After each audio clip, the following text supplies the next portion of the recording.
안녕하세요. 말씀 한 줌. 오늘은 디모데전서 5장 17절에서 6장 2절을 함께 살펴보도록 하겠습니다. 제가 먼저 본문을 읽을게요. 잘 다스리는 장로들은 배나 존경할 자로 알되 말씀과 가르침에 수고하는 이들에게는 더욱 그리할 것이니라. 성경에 일렀으되 곡식을 밟아 떠는 소의 입에 망을 씌우지 말라 하였고 또 일꾼이 그 삭슬 받는 것은 마땅하다 하였느니라. 장로에 대한 고발은 두세 증인이 없으면 받지 말 것이요 범죄한 자들을 모든 사람 앞에서 꾸짖어 나머지 사람들로 두려워하게 하라. 하나님과 그리스도 예수와 택하심을 받은 천사들 앞에서 내가 엄히 명하노니 너는 편견이 없이 이것들을 지켜 아무 일도 불공평하게 하지 말며 아무에게나 경솔히 안수하지 말고 다른 사람의 죄에 간섭하지 말며 내 자신을 지켜 정결하게 하라. 이제부터는 물만 마시지 말고 내 위장과 자주 나는 병을 위하여는 포도주를 조금씩 쓰라. 어떤 사람들의 죄는 밝히 드러나 먼저 심판에 나아가고 어떤 사람들의 죄는 그 뒤를 따르나니 이와 같이 선행도 밝히 드러나고 그렇지 아니한 것도 숨길 수 없느니라. 무릇 멍에 아래에 있는 종들은 자기 상전들을 범사에 마땅히 공경할 자로 알지니 이는 하나님의 이름과 교훈으로 비방을 받지 않게 하려 함이라. 믿는 상전이 있는 자들은 그 상전을 형제라고 가볍게 여기지 말고 더 잘 섬기게 하라. 이는 유익을 받는 자들이 믿는 자요 사랑을 받는 자임이라. 너는 이것들을 가르치고 권하라. 아멘. 여러분, 본문은 계속해서 교회의 질서에 대해서 말하고 있다고 볼 수가 있어요. 특별히 오늘 본문은 지도자와 성도 그리고 종과 주인의 관계에 대한 가르침을 살펴보고 있습니다. 함께 살펴보도록 하겠습니다. 먼저 장로에 대한 예의를 설명하고 있어요. 오늘 본문에 나오는 장로는 우리가 지금 생각하는 장로와는 조금 다른 개념입니다. 보통 장로라고 하면 나이가 많은 사람을 생각하잖아요. 하지만 성경에서 장로는 대표자, 책임자 정도의 개념이에요. 그리고 초대교회의 장로는 오늘날 목사와 거의 겹치는 일을 했습니다. 초대교회 당시에는 담임 목사, 부목사, 전도사, 장로, 집사 이렇게 역할이 세세하게 나뉘어져 있지 않았어요. 그래서 이 역할을 하는 사람을 장로라고 했습니다. 그러니 교회의 지도자인 셈이죠. 말씀을 가르치고 공동체를 돌보고 방향을 제시하는 사람이에요. 그 중에서도 크게 두 가지 역할들로 나뉘어 볼 수가 있는데 특별히 말씀 사역에 집중한 장로들이 있었어요. 말씀을 가르치고 설교하고 교훈과 권면을 하고 이단에 빠지지 않도록 하고 그리고 복음을 전하는 것을 가르치는 사람들도 있었습니다. 교회가 작았기 때문에 말씀을 바로 전하는 일이 무엇보다도 중요했거든요. 그래서 말씀을 가르치는 일이 중요했습니다. 또 한편으로는요, 다스리고 돌보는 역할을 감당하는 장로들도 있었어요. 성도들 싸우면 화해시키고 연약한 성도들 돌봐주고 교회 질서도 세우고 신앙도 살펴보면서 공동체를 돌봤던 그런 장로들도 있었습니다. 그래서 오늘날 장로교에서 가르치는 장로와 돌보는 장로 혹은 치리하는 장로 이렇게 목사와 장로로 이렇게 구별을 하죠. 바울은요, 특별히 말씀과 가르침에 수고하는 장로들에 대해서는 배나 존경하라 이렇게 말하고 있습니다. 그리고 이 존경에는 물질적인 지원도 포함해서 말하고 있어요. 곡식을 밟아 떠는 소의 입에 망을 씌우지 말라 이렇게 하잖아요. 일꾼이 그 삭슬 받는 것이 마땅하다 이렇게 말하죠. 이 말이 무슨 뜻이겠습니까? 이 장로들이 목양하는데 생계가 막히지 않도록 하라는 거죠. 또 장로에 대한 고발은 두세 증인이 없으면 받지 말라 이렇게 말을 합니다. 바울이요, 이렇게 교회의 질서를 세워나가도록 권면하고 있어요. 바울이 왜 장로들을 보호했을까요? 장로는요, 항상 사람들의 말의 대상이 되었었어요. 공동체를 지도하는 일에 대해서 오해나 비난이 늘 오갔을 겁니다. 특별히 거짓된 고발 하나로 지도자에 대한 흠집이 나게 되면 그것 때문에 교회 전체가 시험에 빠지게 될 수도 있는 거예요. 그래서 바울은 소문이나 감정으로 인해서 지도자가 흔들리는 것을 방지하는 겁니다. 반면에 정말 확실한 잘못을 저질렀을 경우에는 어떻게 해요? 그 사람을 공개적으로 책망하라 이렇게 말하잖아요. 지도자라고 책임을 회피할 수 없는 거예요. 오히려 더 영향력이 크기 때문에 책임도 더 무거워지는 거죠. 그래서 교회의 질서를 지키고 균형을 이루어 가기를 원하는 겁니다. 여러분, 일꾼 임명에 대해서도 이야기하고 있어요. 아무에게나 경솔히 안수하지 말라 이렇게 하는데요. 여기서 안수한다는 것은 흔히 말하는 그러니까 장로를 세우거나 어떤 직분자를 세우는데 공식적으로 세우는 것을 의미합니다. 성급하게 세우면 그 사람이 문제를 일으켰을 때 교회가 큰 혼란에 빠질 수 있기 때문이죠. 이런 실수를 하는 것은 바울은 다른 사람의 죄에 간섭한다라는 표현으로 나타내는데, 이게 무슨 말이냐면 연대 책임이 있다는 거예요. 문제를 일으킨 그 사람을 세운 사람도 책임이 있다는 거죠. 그러니까 그만큼 신중하게 하라는 강력한 표현입니다. 그도 그럴 것이 당시 교회에는 거짓 교훈을 가르치는 사람들이 많았잖아요. 그래서 교회는 신중하게 세워질 사람의 삶과 신앙을 잘 살펴보고 임명하라는 거예요. 그래서 디모데전서 3장에 살펴볼 항목들이 나왔었잖아요.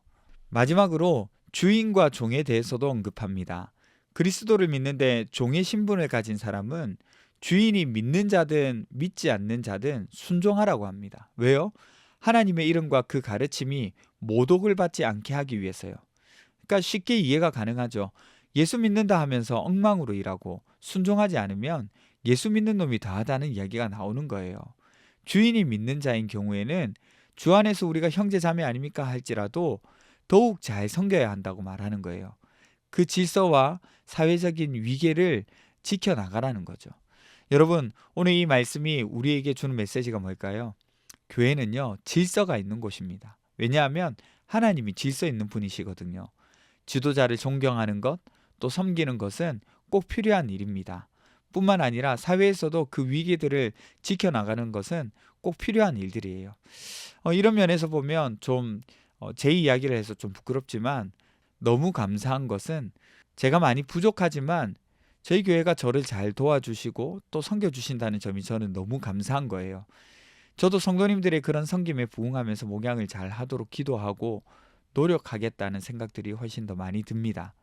이런 질서는요, 교회뿐만 아니라 우리 일터에서도 그렇고 사회나 가정에서도 잘 세워지도록 해야 해요.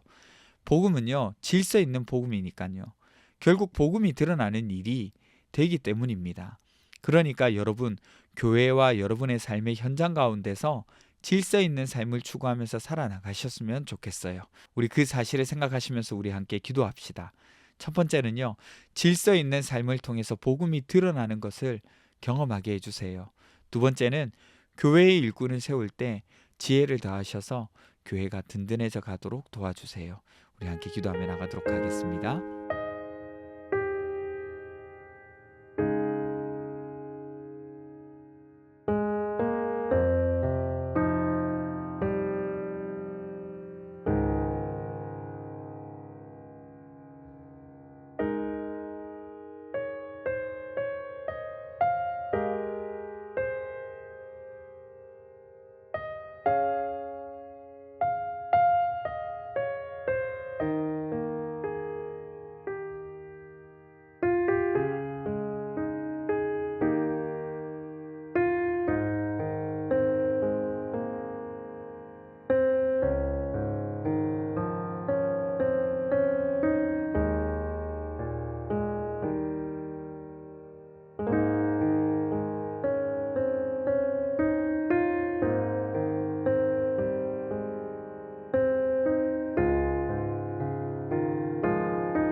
하나님, 질서 있으신 하나님을 닮아서 질서 있는 삶을 살도록 도와주세요. 그걸 통하여서 복음이 드러나는 것을 경험하게 해주세요. 또 교회에 일꾼을 세워나가고 있습니다. 하나님, 지혜를 다하셔서 그 일로 인하여서 교회가 든든해져 갈 수 있도록 도와주세요. 감사드리며 거룩하신 예수님 이름으로 기도드립니다. 아멘. 여러분, 오늘도 여러분이 계시는 곳에서 질서 있는 삶을 살아가셨으면 좋겠습니다.